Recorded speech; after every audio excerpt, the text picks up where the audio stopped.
If you're a homeowner or you own land of 5 acres or more, you are more than above average when it comes to average or typical citizens in the United States. That's why I put together Prosperity Homestead, because there is so much incorrect information online, so many misguided individuals when it comes to homesteading, and I want to make sure that you get the opportunity to increase the value of your land, to have financial security and physical security with your home.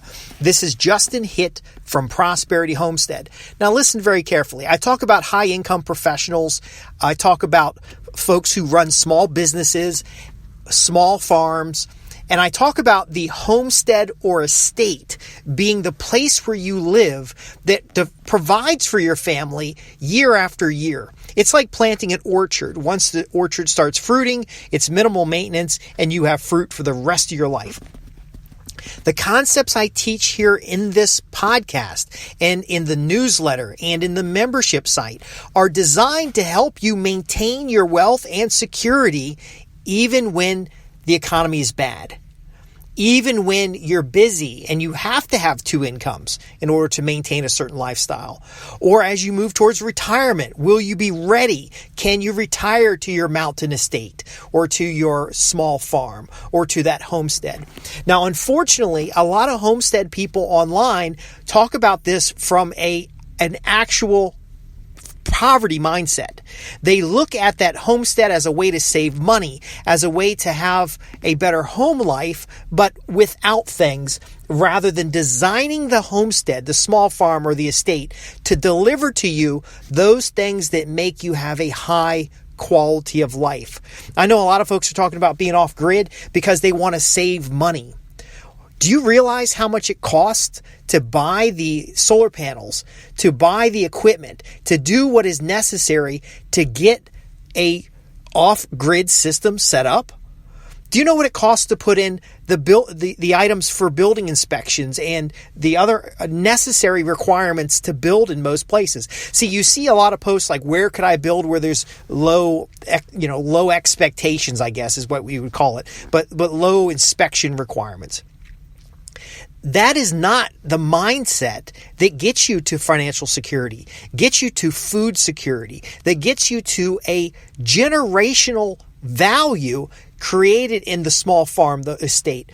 I don't want to call it a hobby, but some of my clients want to put back together the family farm. Think about this. 1950s, 1960s, family farm, 200 acres, 300 acres. And then over the years, as the patriarchs, as the matriarchs, as the founding family starts to disperse, this land gets sold. It gets turned into new items. It gets liquidated. Unfortunately, I talked with a family who, as soon as they passed away, the children inherit the property, fought over the property, ended up liquidating the property. Somebody timbered the property, and it is garbage land now. So there's one family member out of these siblings that lives right next to what used to be a grand and beautiful forest and farm area, and they have to look at that mess year after year. So I'm going beyond the homestead.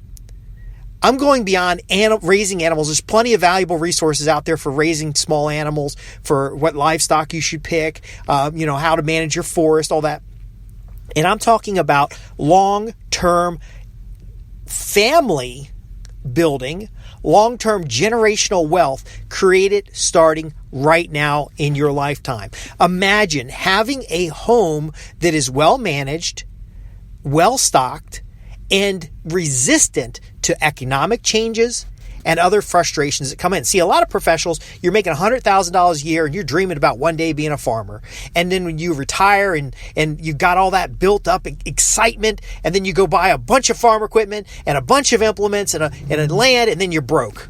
And now you live like a poor farmer. See, in an agrarian society, farmers are not poor. They're the landholders. They're the masters of their kingdom. How do we deliver that today? Well, you can do this on 1 acre, but most of the folks that subscribe to this publication tend to have 5 acres or more. Some of them have 100 acres. But the key point is per every acre you have, what is your production and yield with minimum inputs? See, it becomes a financial factor. How much money have you put into the property, and how will you recover that money? If you're able to recover it in a year, then you're starting to get profits. And it works like agriculture works. If you put a seed in the ground and it is a bad seed, it's a GMO seed, it's an F1 seed, it's not true to seed, you put that into the ground, then all you get is that first season. What this program is about is that heritage, non-GMO, true to seed, planted today, saving the seeds for tomorrow, generations of food from that single seed. We could go into biblical verses about the planting of the grain yielding 100-fold. Every religion has that context. Are you using it in your life? Are you looking for the opportunities where doing something right now is the seed for future value to deliver food security, financial security, physical security? Now, I go there because most of the people that are on these calls are high income professionals. Some of them have high net worths. I do talk about physical security, not just physical security from humans, but, if you have a cabin out in the woods, security from bears, security from trespassers, security from governments who change their mind about regulation and decide that they're going to take that beautiful piece of property. Another person I was talking to, they improved a horrible piece of property. They bought a degraded piece of property. They improved it. And next thing you know, the city around them wants to expand, and they start moving up his property values. So now his property taxes get higher and higher, and it's harder to farm on the land because the primary income is farming income. And now this land is getting higher and higher property taxes, not because the land is producing more income, not because the land is technically worth more. It's just because it's a beautiful park-like setting, and the city officials would like to expand into his land to set up a community park. What we suspected is they want to set up a community park through the orchard area, and it's kind of like an English natural garden area. And then on the other side of that, where his house is, setting it up for a residential and putting additional housing and increasing the density. Now, there's votes on that stuff. There's proposals to the city. This gentleman needs to decide, does he sell because the city's telling him the property's worth more, and go get it and start over someplace else? And there's some fears about that. Or does he fight? Now, if he wants long-term security and he wants the heritage of his land, our solution is marketing, is setting up the scenario that the city is encroaching on the small farmer and thereby eliminating the fresh food that is being delivered to the existing residents. And so we ended up with marketing that played on not directly on the greed of the city, but on the value that this small farm delivers to the community. Now, he hadn't done these things before, but he started tours and he started nature walks and different types of things that helped the city get more connected and involved with the farm. He made slight adjustments because there were concerns about livestock and animal welfare and things like that. But he made the farm prettier, and actually took it to the next level, got a real estate lawyer to go up against the city about property value and the zoning discussions, because, see, the governments have eminent domain. Now, there's a lot of discussion online. You'll see it on Reddit groups. You'll see it on the different message boards and the Facebook groups about homesteading, about how people just get up in arms and they fight that, this is not right. What we talk about here is actions. Is your house in order so that if something unexpected came up, you'll be able to easily handle it? You'll have the reserve funds necessary to do something, and you might even already have alternatives in place. See, everybody talks about food security. They talk about healthy food, and then they turn around and buy product from Monsanto. They turn around and let the government regulate meat prices. They turn around and they expect someone else, like the grocery store, to offer organic food. There are small farms, homesteads, and estates all over the United States, and I'm hoping this in 2022 to do some more traveling and feature some of these elements. But they are secure, They're providing these things that someone else ought to provide, and they're delivering this to their family for generations to come. Now, it comes in different forms, and it really is based on your needs, not based on my perception of your needs. There really is an important factor that I have here is where you can write in to ask questions, because I want to make sure I'm delivering what's relevant to you. Because in the minds of some people, an estate is hundreds of acres. It's a 20,000 square foot house. That's not necessarily everybody's definition of an estate.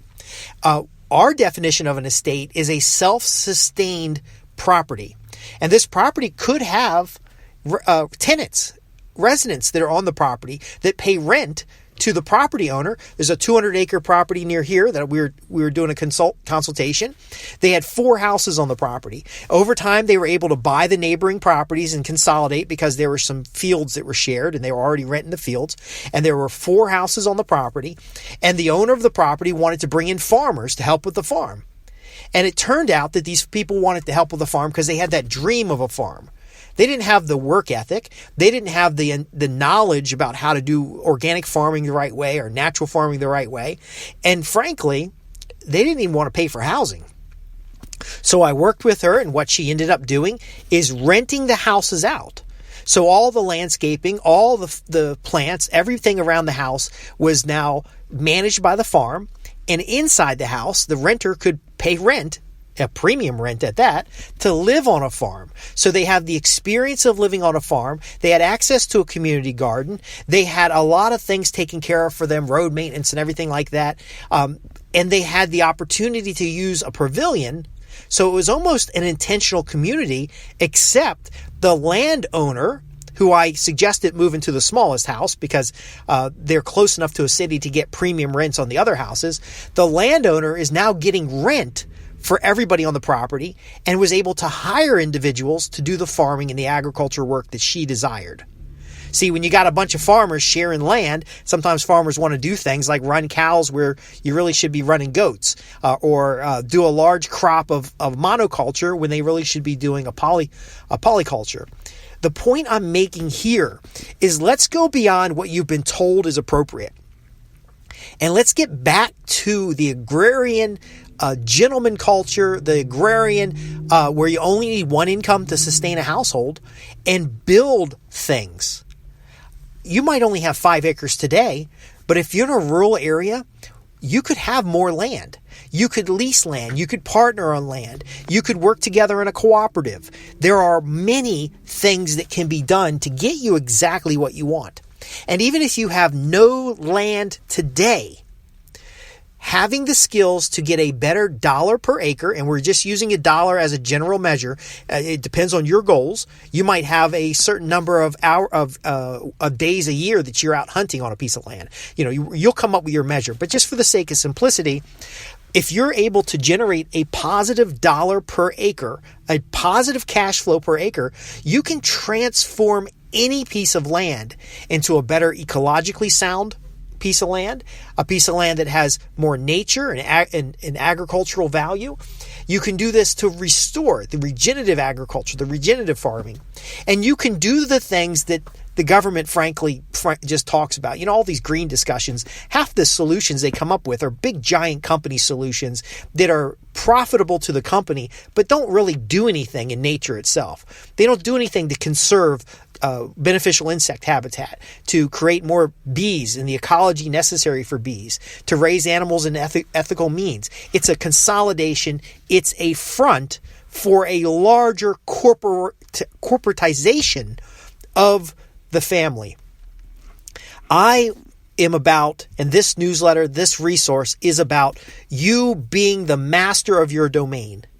Your family being set up as a permanent structure or a permanent installation on that property, that it just spins off the value. It spins off the influence. It spins off the food.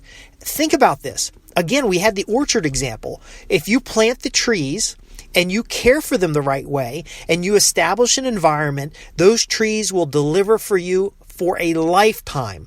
And if you're teach your children well, because we do talk a little bit about education. If you're involved in the community, you are a pillar of the community, that location will serve people far beyond your property boundaries. And you can serve them in a financial engagement, by selling food at the farmer's market, or by a CSA, community-sponsored agriculture, or by buying in on a co-op animals that they pick up at the processing. There's a lot of different models. In fact, we have a report, I think we're up to 80 different ways to make money from your land. But again, it's not about money alone. Money changes with inflation. Money changes with economic opportunity. What I'm talking about is the consistent availability of core food, shelter, and security for your family, maybe even for your extended family. There's another gentleman who I learned a lot from. He was a house development, so he'd buy land and then build communities. And very often he'd get the opportunity to buy agricultural land. And he would very often get the agricultural land, improve it with access, fencing, and then depending on how the land was set up, he'd get the fields, the right levels of calcium or whatever to get the hay up. And then he'd keep a lot of that land to lease to cattle farmers who were doing grass-fed beef. And in one piece of property, he actually built a huge enclosure to do a family garden for his own family, and had somebody who shared the garden with him. So sharecropping is the right terminology, but essentially this gentleman maintained the garden in exchange for access to land. So this is somebody who could not get access to land, that this developer, who unfortunately was vilified quite often for building communities that were very expensive, this guy was able to benefit from this giant garden area that had a massive enclosure and a small greenhouse and everything. It was a cooperative engagement, a partnership. But that garden fed his family and fed food banks and other nonprofit organizations for years. He ended up getting a piece of property that his family shared as a recreational location, had a beautiful pond on it. They built a house that had just a lot of bedrooms and a little pier and pavilion outside, and they had a family reunion every year. He saved his extended family thousands of dollars each year because they also timeshared the property. And I know you might be saying, well, he was rich. He's a property developer. But the same model works, whether it's a small hunting lodge it's on land that's well managed so that you have good deer, so that you have good bear, good turkey.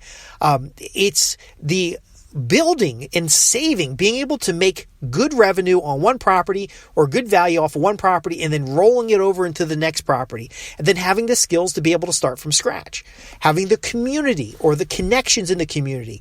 Another individual we worked with set up a community garden.